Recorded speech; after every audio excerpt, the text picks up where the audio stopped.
On this day in 1957, Elvis Presley is drafted. While spending the Christmas holidays at Graceland, his newly purchased Tennessee mansion, rock and roll star Elvis Presley receives his draft notice for the United States Army. On this day in 1941, in one of his first acts as the new commander-in-chief of the German army, Adolf Hitler informs General Franz Halder that there will be no retreating from the Russian front near Moscow. Halder was also informed that he could stay on as chief of the General Army Staff if he so chose, but only with the understanding that Hitler alone was in charge of the army's movements and strategies. More than 2 years after the Berlin Wall was constructed by East Germany to prevent its citizens from fleeing its communist regime, nearly 4,000 West Berliners are allowed to cross into East Berlin to visit relatives on this day in 1963. On this day in 1987, a passenger ferry collides with an oil tanker near Manila in the Philippines, leaving 4,000 people dead.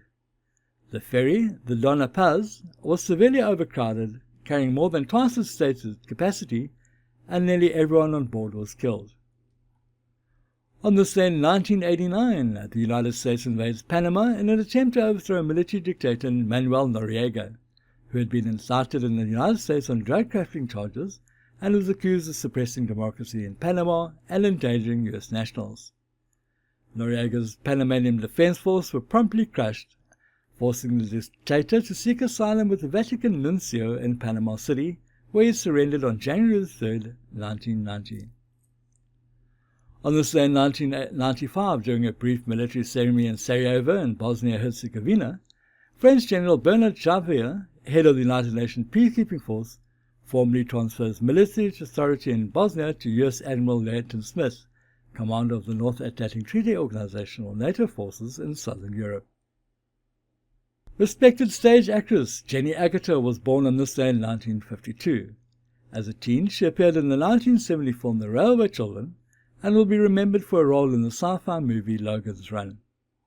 On this day in 1900, during the Second Anglo-Boer War, Lord Kitchener proposes the establishment of concentration camps around the country where Afrikaner women and children were to be confined. And finally, on this day in 1988, a petition signed by 30,000 white South Africans calling for all sports venues to be open to all races was handed to State President P.W. Botha. The petition was organized by a Durban housewife, Mrs. Lolly Mackenzie, in response to an incident where a black pupil was banned from competing in an athletics competition at Menlo Park High School in Pretoria in February 1987. Thanks for watching. Please remember to subscribe to our channel and tune in tomorrow for another This Day in History.